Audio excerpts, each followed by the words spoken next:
As a way to best prepare the body for this upcoming workout, what I want to do is run you through some basic drills to help loosen up full body, flexibility, mobility, increase tissue temperature, and heart rate. From there, go into some basic locomotion drills in place, and we'll follow that up with some low-level plyometrics to really set the stage for the upcoming workout. So what you're gonna do in this first series here, just to loosen up full body, a very simple dynamic warm-up to address hips, shoulders, spine, to prepare for the activity ahead. So going through about 10 times per side, we're just gonna do a comfortable leg swing forward and backward.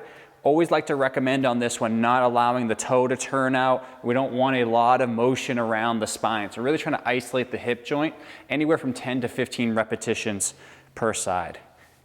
Okay, so engaging the core, keeping the back up nice and tall, just loosening up through hip flexor, glute, hamstring, but setting the stage with this warm up. Next one, holding on here a little bit more securely since balance is tricky. We're gonna face forward here to this wall. I'm gonna come across and then open up to the side. So now looking at hip adductors, abductors, that glute, piriformis muscles throughout the hip, and a little bit through the lower back as I come through and rotate. Same thing, about 10 to 15 reps. You're gonna kind of choose how much you need here depending on your level of flexibility and your specific needs. But we're just starting this dynamic warm-up process here, going through about 10 to 15 repetitions. Once we finish there, we're gonna move a little bit higher up now through the spine, specifically thoracic spine. So in this drill, trunk rotation, feet about hip width or slightly wider, turn, rotate through the shoulders, look the direction my shoulders are turning to, and just rotating side to side. Nice tall position. Back foot's gonna come up and pivot on the floor just so we're releasing some of that pressure from the lower back. About 10 to 15 rotations per side. Okay. Next, moving up to the shoulders, there is some upper body strengthening we'll add into this program today. So making sure we do a good job opening up, and especially from a postural standpoint as it relates to running, we need to really emphasize shoulders. So from here, simple arm swing, forward and backward, full range of motion, flexion into extension, opening up the shoulders. Key thing to stay away from, overly arching or changing your body position, really lock in through the core. So you're squeezing the abs, pulling that rib cage down. And then going through your full but comfortable range of motion, not forcing anything, okay? From there, what we're gonna do is a simple alternating arm swing. Opposite arm, motion, moving at the same time, loosening up through the shoulders. Okay, once we finish that and we really started to prep the body, get focused on what's ahead, we're going to go into a few basic locomotion drills here. So to get us started, in-place marching, something I think a lot of runners neglect as they get into their warm-up or their preparation for strength training or running. Here, all we're gonna do, opposite arm, opposite leg. You can go about 10 to 20 per side, or go anywhere from 15 to 30 seconds, okay?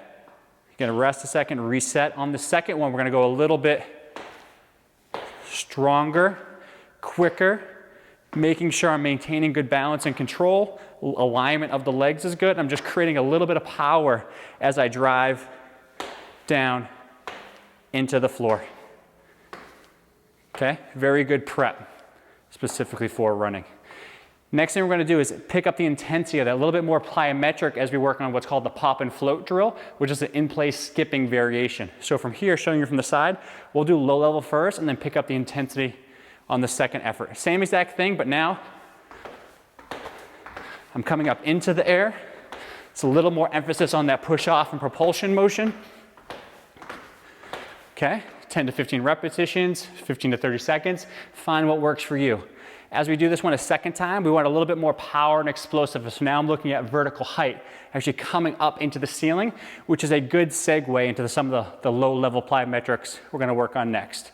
So now, quick transition, pop, float, trying to take more time up in the air.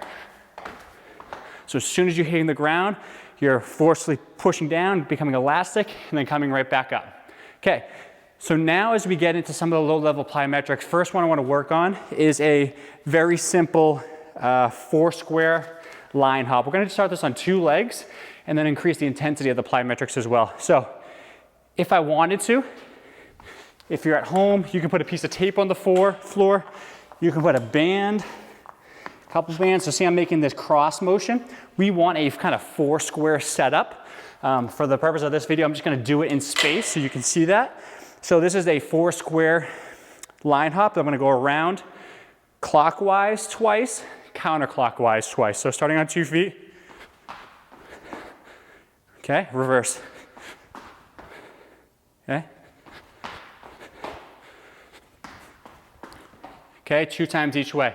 As I get to the next one, now I'm gonna do that same thing, but single leg focus. A little bit harder, so really work on your balance and stability first before really trying to increase the speed. Okay, so same thing, I'll go clockwise, counterclockwise, and I'll do that 2 times. So it doesn't matter where you start.